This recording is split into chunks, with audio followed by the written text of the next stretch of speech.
Para complementar y cerrar lo expuesto en la anterior entrega, añadir que estos bancos Bardi y Perucci, fundados a mitad del siglo XIII por la facción güelfos de la nobleza negra, se mostraron siempre contrarios al Sacro Imperio Romano.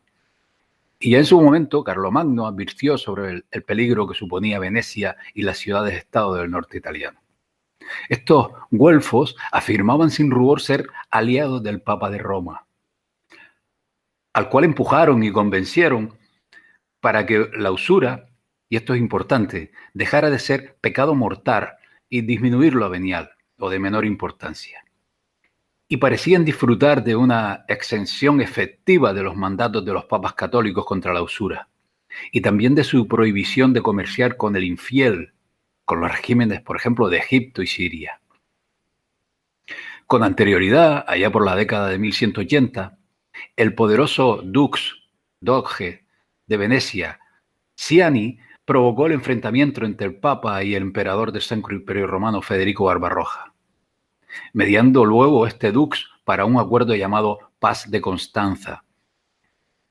en el cual el veneciano logró que el emperador Federico retirara de Italia su estándar de moneda de plata para permitir a las ciudades-estado acuñar su propia moneda, siendo fundamental para que Venecia estableciera su predominio total en torno a las negociaciones de oro y plata en lingotes y monedas en toda Europa y Asia. Así, Venecia rompió y sustituyó la moneda de plata europea de los emperadores romanos, la moneda de plata del Imperio Bizantino y finalmente el famoso florín de oro florentino en las décadas anteriores a la explosión financiera de 1340, que apagó todos los financieros excepto los venecianos. Estos banqueros, debido a la mala imagen pública que suponía la usura, no cobraban interés de manera directa, sino que, tal como hace hoy día el infame Fondo Monetario Internacional, imponían condicionamientos que restaban absoluta soberanía a los monarcas, porque eran estos monarcas quienes concedían licencias reales e impuestos a las materias primas importantes, como alimentos, lana, ropa, sal, hierro, etc., quedando estas abocadas a los designios de la banca veneciana. Un ejemplo de su poder lo vemos en el año 1325, cuando el Banco Perucci manejaba todas las rentas del reino de Nápoles, reino que abarcaba toda la mitad sur de Italia, donde se cultivaba el grano más productivo de todo el Mediterráneo. Los Perucci empujaron al ejército del entonces rey Roberto de Nápoles a recaudar in situ todos sus impuestos y a continuas guerras contra Sicilia, esta que a través del reino de Aragón, estaba aliada con el Santo Imperio Romano, logrando con estas guerras reducir la producción siciliana de cereales. Estrategias similares de privatizaciones y control pertrecharon los florentinos con los Anjou, con los reyes de Hungría o en Francia, donde los Perucci eran acreedores de los famosos banqueros Francesi, Bice y Mus, Albiccio y Mosciato Guidi, y con los ya mencionados reyes Eduardo II y III de Inglaterra, donde por cierto almacenaban enormes cantidades de lana en los monasterios de la Orden de los Caballeros Hospitalarios, la actual Orden de Malta, que eran sus deudores, aliados políticos y socios de la monopolización del comercio de la lana. Cabe reseñar que banqueros genoveses controlaban en gran medida los ingresos reales del Reino de Castilla en España, otro proveedor de la lana de Europa por el año 1325. En la famosa Guerra de los 100 años, donde Inglaterra fue financiada y endeudada por estos bancos con tasas de cambio que sobrevaluaba su moneda en un 15% en relación a la inglesa, se calcula que los Bardi y Perucci eran acreedores de un total de 1.365.000 florines de oro, de los cuales los mayores flujos llegaron al Vaticano, a manera de diezmos y contribuciones bajo un papa colocado por los güelfos, el Papa Juan XXII, alcanzando un valor de unos 250.000 florines de oro por año que fueron recogidos por los agentes de los bancos venecianos, porque solo ellos, los venecianos, tenían las reservas de dinero en efectivo en Aviñón, en Francia, sede temporal del papado durante unos 70 años. De este modo, Venecia controlaba el crédito papal y las continuas hostilidades entre el papado y los emperadores romanos. En Italia, los préstamos de estos banqueros a comerciantes, agricultores y propietarios acababan muy a menudo con las propiedades de estos en manos de los banqueros, que sumados a los impuestos cada vez mayores en las ciudades-estado, incrementaban sus riquezas y su control sobre la población, aboliéndolos más tarde en 1315 en las ciudades para incrementarlos en zonas rurales, con el objetivo de reducir la población y como resultado la baja producción de alimentos que condujo a posteriores hambrunas y muertes. Así, bancos famosos de Toscana, el Asti de Siena, el Francesi o las empresas Scali de Florencia, sumados a bancos como los Perucci, Acciaiuoli, Buonaccorsi, estos últimos habían sido banqueros del Vaticano antes de salir de Roma, iban camino a la quiebra con la caída de la producción en los productos de primera necesidad. Ya en 1340, una epidemia mortal, no identificada como la peste negra o peste bubónica, había matado hasta un 10% de muchas poblaciones urbanas en el norte de Francia, y unos 15.000 florentinos habían muerto, de 90 a 100.000 ese año. Venecia, escribió el autor Braudel, fue el mayor éxito comercial de la Edad Media. Una ciudad sin industria, a excepción de la construcción naval militar, que llegó a dominar el mundo mediterráneo y controlar un imperio a través de la mera empresa comercial. En el siglo XIV se encontraba en el ascendente a sus mayores periodos de éxito y poder. Por otra parte, Frederick Lane escribe: los gobernantes de Venecia estaban menos preocupados por las ganancias de las industrias que con las ganancias del comercio entre las regiones que valoraban el oro y la plata de manera diferente. En apariencia, los bancos de Venecia eran más pequeños y discretos que los florentinos, pero con muchos más recursos para especular, porque a simple vista Venecia construye y subasta barcos a comerciantes que acompañaban con grandes convoyes navales al mando de comandantes del inquisidor Consejo de los Diez. Tal como Frederick Lane demuestra, este fue el comercio dominante de Venecia, al igual que hoy día los mega especuladores en monedas y derivados, tales como Morgan y Rothschild, respaldados por George Soros o Mark Rich. Los bancos venecianos y los lingotes de bolsa estaban respaldados por grandes fondos de capital y protección. El tamaño del comercio de lingotes venecianos era de tal magnitud que 2 veces al año una flota de lingotes de hasta 20-30 buques pesados navegaba de Venecia a la costa oriental del Mediterráneo o a Egipto, con plata y regresando a Venecia cargado de oro. Para hacernos una idea de este inmenso poder de generación de riquezas, les remito a un discurso muy llamativo en el Consejo de los Diez del por entonces Dux de Venecia, Mocénigo Tommaso. Poco después de la crisis financiera de 1340, decía este Dux que en tiempos de paz esta ciudad pone un capital de 10 millones de ducados en el comercio en todo el mundo con nuestros barcos, por lo que la ganancia de la exportación es de 2 millones. El beneficio de la importación es de 2 millones. Exportación e importación juntos 4 millones.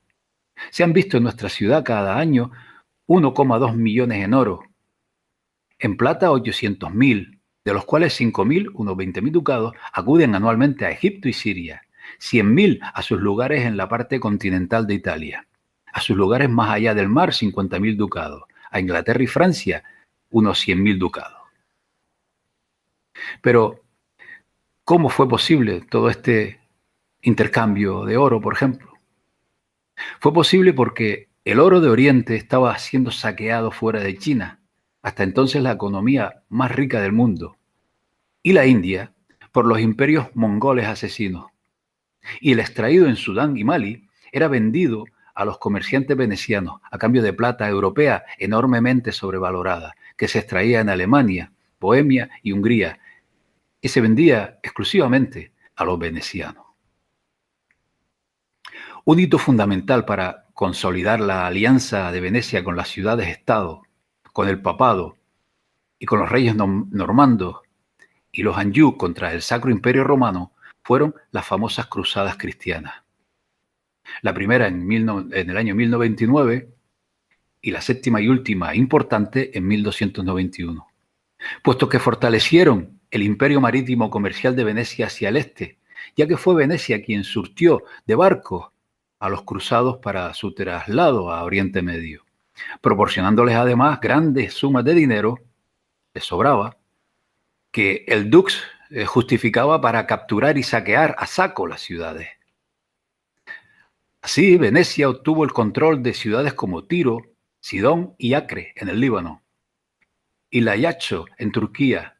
y fortaleció su dominio del comercio a través de Constantinopla, como puntos de partida para las costeras rutas de la seda, a través de las regiones del Mar Negro y del Mar Caspio a China e India, que durante los imperios mongoles del 1230 a 1370 fueron mantenidas y vigiladas por las caballerías mongolas. Este imperio de los Khan mongoles fue durante un siglo el imperio más grande y más asesino de la historia humana, dedicados a masacrar las ciudades más pobladas de China, oeste de Irak y norte de Hungría y Rusia, incluyendo todas las ciudades comerciales cuya competencia molestaba, como no, a Venecia. A menudo, esta alianza estratégica entre Venecia y los Khan es tratada como una simple curiosidad de las aventuras de Marco Polo por parte de la historia oficialista, obviando hechos tan relevantes como las reuniones entre intermediarios mongoles y comerciantes venecianos en las ciudades comerciales persas de Tabriz y Trebisonda, gobernadas por los mongoles, y en el puerto de Tana, en el Mar Negro, donde se negociaba oro con la plata de Europa.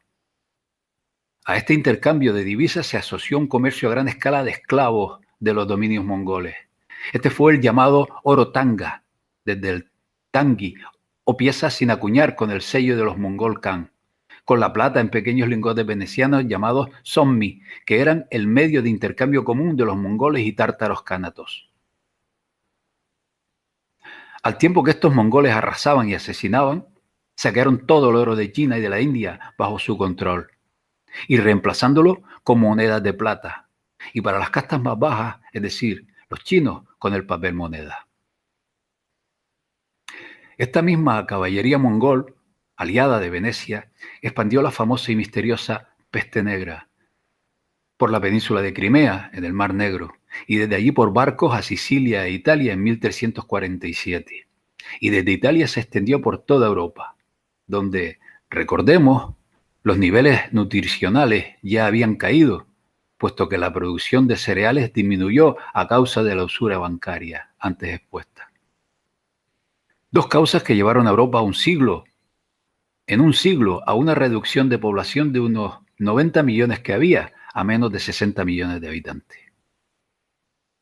Hago aquí un paréntesis para agregar a este relato histórico cierta temática que se debe tomar con cuidado y no por ello descartar por completo con respecto a esta peste negra o bubónica que arrasó por millones de vidas. Al respecto, dos apuntes. Uno del autor William Branley, que en su famoso libro de 1983, Los dioses del Edén, dedica un capítulo a esta plaga, aportando documentos históricos de la época que relatan extraños sucesos en torno a estas plagas. Escribe Branley que mucha gente a lo largo de Europa y otras regiones heridas por la plaga en el mundo estaban reportando que los brotes fueron causados por lloviznas que olían a podrido. Muchos grandes médicos de ese tiempo lo tomaron como un hecho el que la plaga era causada por esas extrañas lloviznas. Una crónica de Praga describe la epidemia en China, India y Persia, y el historiador florentino Matteo Villani, que tomó el trabajo de su hermano Giovanni después de que éste muriera de la propia plaga en Florencia, retransmitió un relato de terremotos y nieblas pestilenciales de un viajero en Asia. El mismo historiador continúa: un incidente similar de terremotos y nieblas pestilenciales fue reportado en Chipre, y se creyó que el viento había sido tan venenoso que los hombres fueron derribados y murieron de ello. Y agrega que relatos alemanes hablan de una llovizna o niebla de fuerte y vil olor que avanzó desde el este y se extendió sobre Italia. El autor dice que en otros países las personas estaban convencidas que podrían contraer la enfermedad por el hedor o incluso, como a veces fue descrito, realmente veían pasar la plaga por las calles como una pálida niebla. El capítulo es mucho más amplio, pero sirva esto como un exponente. Y un segundo dato, un segundo paréntesis respecto a la peste negra que también debe tomarse con cierta precaución, aunque parte de las prácticas de esta familia de la nobleza negra que ya abordé en el vídeo que enlazo arriba de la pantalla, tienen base y fundamento. La familia Orsini, nobleza negra, fue una de las familias más célebres en la Italia medieval y la Roma de renacentista. Sus miembros incluyen a los papas Celestino III, Nicolás III y Benedicto XIII, 34 cardenales de la Iglesia de Roma, numerosos condottieri y significativas figuras políticas y religiosas. A las familias Orsini y Rosenberg se les señala desde ciertos círculos de opinión como responsables de la letal peste negra, de expandirla al menos, que aseotó Europa en el medievo, causando decenas de millones de muertes. Según esta fuente, los Orsini eran maestros en alquimia, que contrataron a gente para envenenar el agua del pozo para separar la enfermedad, utilizando pétalos de rosa para enmascarar el olor de la muerte. Sea o no real lo que acabo de mencionar, lo cierto es que la disminución de población y sobre todo el miedo y caos sembrado por Europa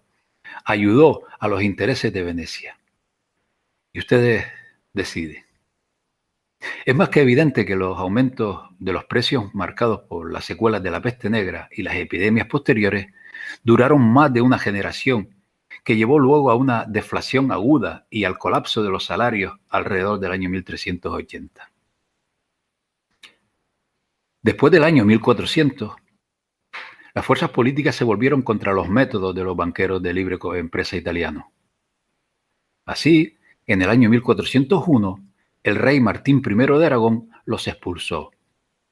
En 1403, Enrique IV de Inglaterra les prohibió tomar beneficios de ninguna manera en su reino. En el año 1409, en Flandes, fueron encarcelados y luego expulsados los banqueros genoveses. En 1410, todos los comerciantes italianos fueron expulsados de París. Cuando Luis XI se convirtió en rey de Francia en 1461, organizó las fuerzas nacionales para ser el primer Estado-nación fuerte y soberano. Junto con el desarrollo de los puertos, carreteras y el apoyo a las ciudades, Luis XI insistió en una moneda nacional única, estándar, creada y controlada por la propia corona. Estas prohibiciones y expulsiones supusieron el paulatino declive del modelo bancario familiar y privado hasta el momento imperante. Pero el poder y dominio de Venecia en el mundo conocido por entonces siguió imponiéndose,